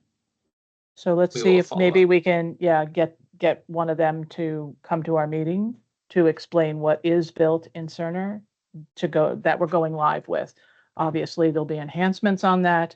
There may be changes, but Yeah, no, that's a perfect future topic. So what is the process for obtaining ad hoc reports in the Lumio world? I think this will also be a great future topic to have the reporting team come out. I can go through just a brief demo. I don't know if they've determined who will have what access. I think our expectation is that anyone in like a supervisor or manager role would have access to the majority of reports to be able to pull themselves. There's a lot of management type reports, sort of thing that you might not want frontline staff having access to. I was going to try to find the PPID compliance report because I know that is a hot topic as well. So this is the reporting portal. There's lots of categories. As a DBA, I have access to everything, but most likely by user, by role, it would be limited to what's viewable here. So you can see this PPID compliance report is here.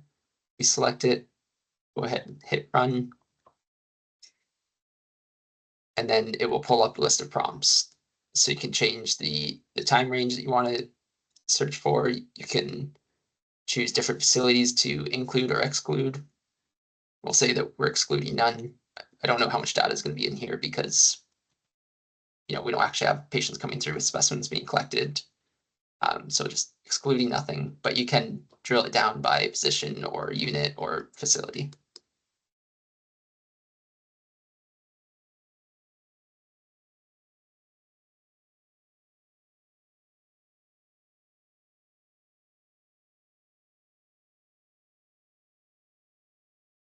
So you'll see two lines here, PAID and PPID. So the PAID indicates whether or not they scan the specimen barcode when their marking is collected, and the PPID is whether or not they scan the armband before they start the collection process. You can see which percentage fell under PPID and PAID were used, which ones were overridden, and which ones were no event. So if there's no event, that's when it's marked as collected through the specimen login screen because it doesn't go through that PowerChart specimen collect process. That's the majority of what we have right now because it's largely the labs just doing their own testing of the system and not necessarily following the specimen collect process. Post go live, we will see the majority under these two confirmed and override columns, with the exception of referred in specimens, which will be entered by the lab. You can drill down by facility. Sorry, how did you access the reporting portal? Oh, sorry, yeah. So for me, I have on my app bar this Discern launch, which pulls up. Sorry. Will we have access to that? You can add the reporting portal directly to your app bar in and of itself. Yeah, so it's the CERN reporting portal is the application used to open it. And yeah, it should be in the long list of applications under customize here. Okay, I just didn't know if we needed to be a lab supervisor or a regular hybrid tech to access that. Yeah, and I'm not 100% sure on the access level, so at this point I'd say test it out and see what you have access to. But we can follow up if more access is needed for certain positions. Yeah, so for the reports. Yeah, these reports are like quote unquote CCL, and this location will be where the custom reports are. GenLab offers the daily reports, and I believe the daily reports are open to everybody. Yeah, and that's a good call out. So yeah, this tool, the reporting portal, is for any of the custom reports, or yeah, the more intensive ones. PPID, you can go down by location as well as user. And just a quick, I think I have daily reports here. Here we go. So this is the daily reports, and this would be one of the options of pulling the GenLab standard reports. So there's like the activity report, correction report, exception report. Lots of different filtering options there. There's similar report, like standard report functions for blood bank as well. It's called report selection.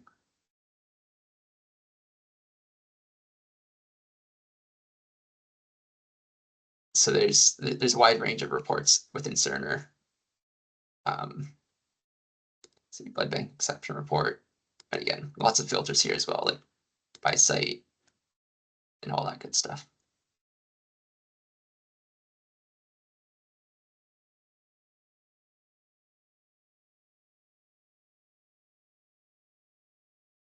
So, any report questions at this time? And I am going to suggest that we have reports as a future work plan topic so that we can have the reporting team come in and have a better explanation, and we can bring all of our report specific questions at that point in time as they come up.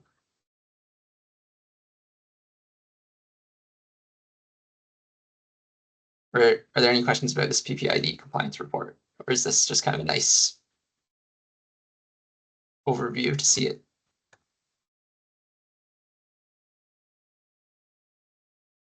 It's great to see it. Yeah, being able to see a little bit more of the detail would be great. Alrighty.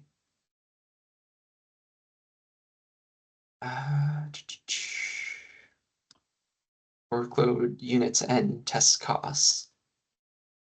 So this is a hot topic.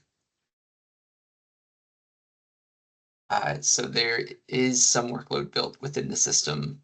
I know we have the project hired consultant to review our workload build, and they've come up with a long list of recommendations, which at this point I'm not sure where it's at or in the process, but there will be modifications to come to it.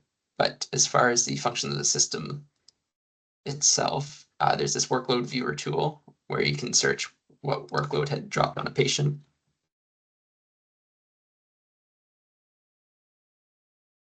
So let's see what we have for our LAC Lab 1. You can go by date.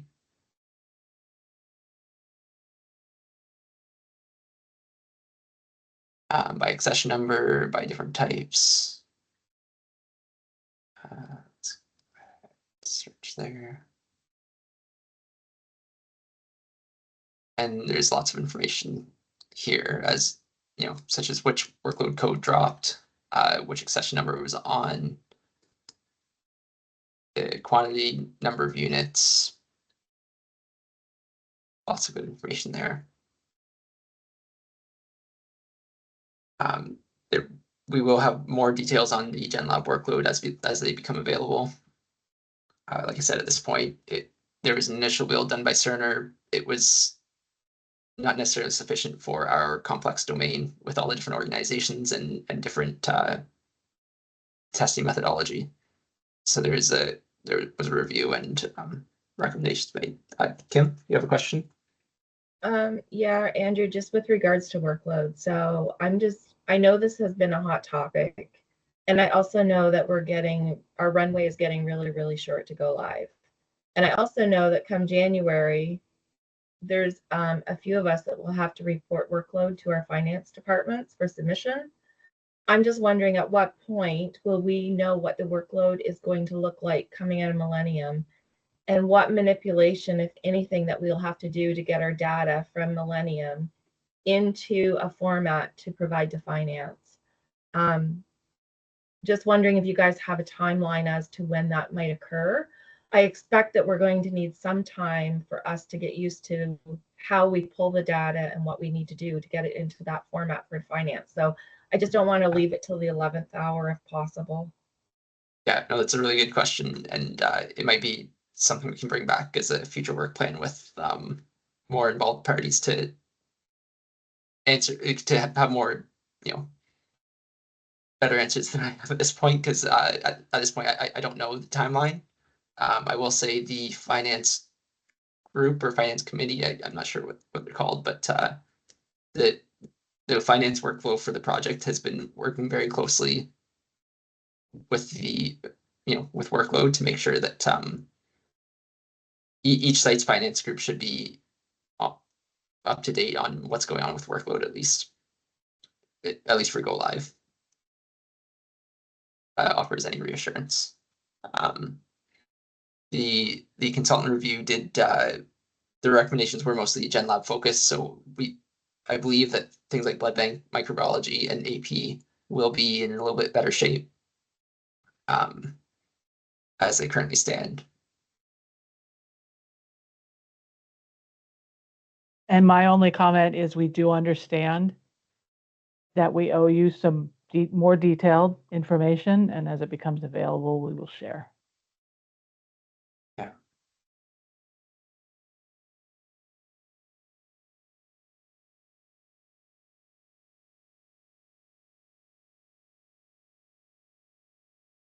Does anyone know if the workload units have been updated for smaller sites versus larger sites since they're so different?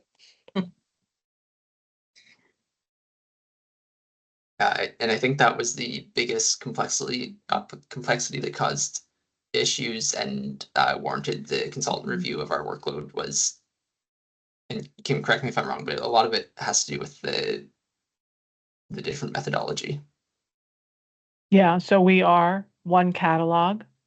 So how we're going to capture the different methodologies and the different workload, they are taking into consideration. I don't have a definitive answer. It may be less automatic than you would like, but I don't have a definite answer. We're aware of it and we're working on it. Kelly? I just had my initial question about workload was, how can our technicians put in workload when they collect, as far as, 2 pokes require assistance from a nurse to hold. I'm assuming I've seen a workload there for venipuncture, venipuncture greater than 12, which I'm assuming just defaults in. Does the venipuncture pediatric patient workload just default in on a pediatric patient as well? And I'm wondering if the blood culture workload defaults in, if you're collecting a blood culture, that's an automatic. But definitely the extra things like isolation, like double pokes, assistance from a second person, those things they manually enter in right now in our system. And I just haven't seen a way for them to do that. Yeah. That's being addressed too. I believe that's the interventions. Is that what? No, I think it's more just additional workload to add. So yeah, if there's additional workload that's not captured by the system. So first, if you want to see what workload is captured by the system, there's the workload viewer tool. If you want to add additional workload, if it's non-service recipient, you can just go into this workload entry tool, branch down to the hierarchy to find out whatever workload you want to add, and you can add it in manually this way. If it's service recipient, you can add it to a patient specifically as well. Yeah, I believe you need to select and by service resource.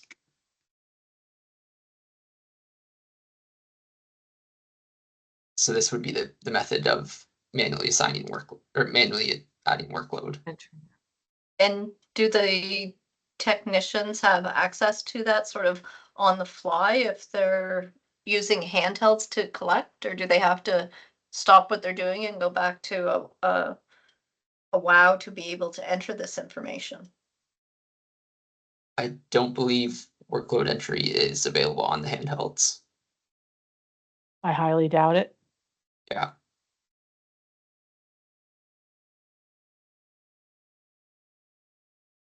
That's a question for the handheld people when you guys are doing your handheld testing. But I highly doubt it. All right, we've got about 8 minutes left here. So counting CSFs in the system. So the only DTAs on this CSF count are the tube number, the appearance, total nucleated cell, and total RBC. So if it's run on instrument's interface, those results would come across the instrument interface. If not, it would be entered manually. If the CSF requires a diff based on the cell count, there is a CSF diff that can be added manually. There's currently a rule to add the diff automatically for Kingston only. But there is a keyboard available for the CSF diff resulting if that's something your site wants to use. Kim? Yeah, so Andrew, counting CSFs or body fluids if we had to do a manual diff. I haven't seen a manual keyboard for that, nor do I know how to access that. So I do think it's something that we need to have some future discussion or a demo on. I was thinking I was going to have to go back and purchase one of those manual counters because I wasn't sure how we were going to accomplish this within the millennium. Yeah, we will add that to our future work plan for sure then. How to run reports to check. Oh yeah, so we covered that PPID compliance report. Resulting public health lab orders. Do they auto result to check scanned report? Run through the whole process. So there's no auto result. There's a alpha response DTA. The only option is view result, and then you would scan in the report. Or sorry, there are multiple DTAs, but there's no auto result. But the only option to result is view results, and then you would scan the report to that DTA using the result images. There are, in all the public health orders, there are multiple DTAs for preliminary reports. I believe it's up to 5 preliminary reports, 1 final report, and 1 corrected report option. Donna? Just a question, not so much from a public health, but are you saying that there's no sort of auto report on a variety of tests? There's things like MSS, maternal screen, that we never get back in the lab. They go directly to a physician. There's others as well that they're currently set up to simply indicate that report will be sent directly to ordering physician. So is it that we can't have tests in Cerner that have an auto result, or is it dependent upon if the build was done that way? There are no auto results currently in the build, and there was none requested. It could be optimized that certain orders have a default result. You'd still need to go in and verify it. Thank you. Kim? This is just more a question, a clarification for myself. So I think you mentioned previously, Andrew, that Public Health Lab is submitting results to Connecting Ontario. Is that correct? That's what I've heard, yes. Okay, so when we're getting our public health results back and we're scanning them into our system so that it's complete within the medical record, are we also submitting those results to Connecting Ontario? So theoretically, those results are going to appear twice? Yeah, and that was the direction provided by Ontario Health directly, was that we are to transmit all results from our domain. Okay. And they acknowledge that public health is currently interfaced with them, and other labs like CVS have plans to interface with Ontario Health as well. But they want us sending all results that are that post to our chart. Okay. Yeah. Good question. We had the exact same question and concern about duplicate results when we had asked them about that. All right, so the last question here on our list that we received was how to order and resolve proficiency samples in Cerner. Sorry, Kim, did you have something else? Yeah. Oh, sorry, it just left my mind. Sorry, That's I'll okay. think of it. I'll send it by email if I think of it again. Yeah, for sure. So for EQA and Cerner, we did have a facility built out an EQA facility built out for each site. So that it's sort of a protected area where only people within that EQA facility can see other things within it. So it means that each site can register their own EQA samples, report the results, and it limits the risk of sharing results across sites. This one, obviously, it's up to you guys if you want a demo on it, but it's something that we can demonstrate at one of our future meetings as well, if there's a desire for that.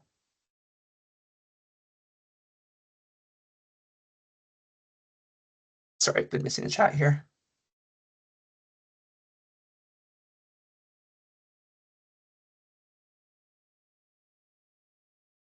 So will everyone have access to the reports or just supervisors? That one I'm not sure about. So I would like to bring the reporting team back at a future date to answer more of those specific questions about access. Do we know who will be monitoring the OLIS error rejection list? So as far as interface error monitoring, almost guaranteed to fall on the regional team. I think it's up in the air whether or not the regional interface team will be the first pass of monitoring or the lab team will be monitoring it, but I don't believe the sites will have to monitor interface errors. Sorry, Kim, go ahead. So just a quick question, Connecting Ontario. Andrew, do you know if there's going to be a direct link from Millennium to Connecting Ontario? Is that going to be something within PowerChart? Is it something in Lab? Can you access it from both Lab and PowerChart? I believe the plan is to have a button in PowerChart to link directly to Connecting Ontario in context. I have not seen it in place yet. I think it's still in the works. And lab staff don't necessarily work in PowerChart, but I believe everybody has access to it. What they have access to may be limited.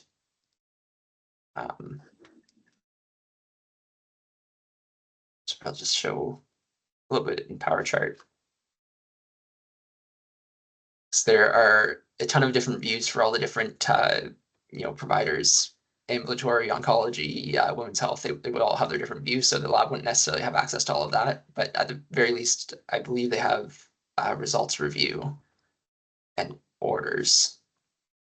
And then the applications at the top, which is where I'm expecting the Connecting Health or Connecting Ontario button to live. That might be up.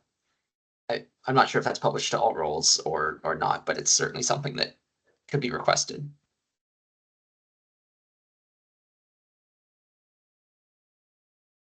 Let's see. Access supervised. We're going to need job aids for workload. Yeah, absolutely. We can.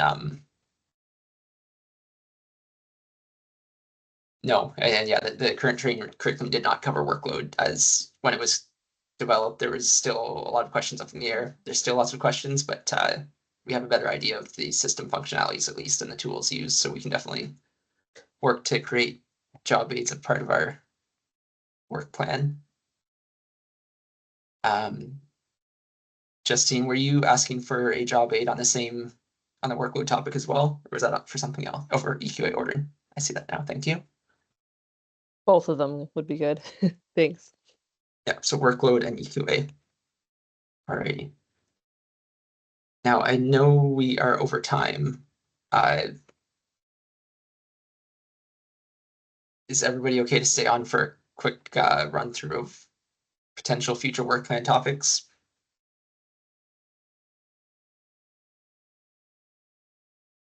Okay. Yes. Sure. Andrew, Okay. I have to jump off. According to my schedule, I have a bridge transfusion meeting. Yeah, absolutely. I'll be joining that shortly. We'll send out whatever we come up with a work plan after this call in the minutes, and we can modify as needed as well. So we have EQA is one. Reports is another one that came up. Workload. Scanning results. Go with provider order entry.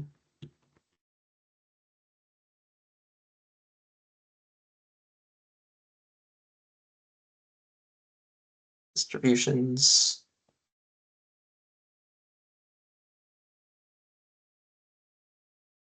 Keyboard entry and miscellaneous orders.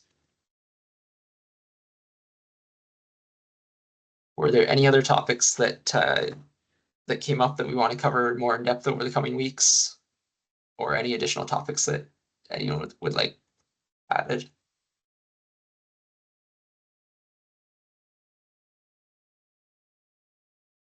Donna? Andrew, I have a few more emails from staff that have raised some questions, so I'll probably send those later today to you. Absolutely, yeah. And like I said, this work plan will be a starting point to lay out, some of our future meetings and demonstrations, but it is in no way set in stone. We will continue to receive questions and get them answered as they come up. Can we add QC to that? Yes, absolutely. Thanks. But yeah. So Justine, as a first step, please bring that to the Gen Lab meeting, because there are site-specific nuances that it would be better to get the answers from Bruce directly at first. But once we have a better picture, we can review QC in depth.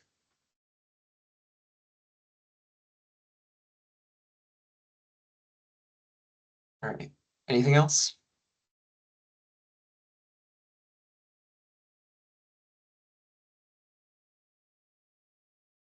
All right. Hearing nothing, we did try to allot some time for some Q&A, but I think we had some really good discussion throughout.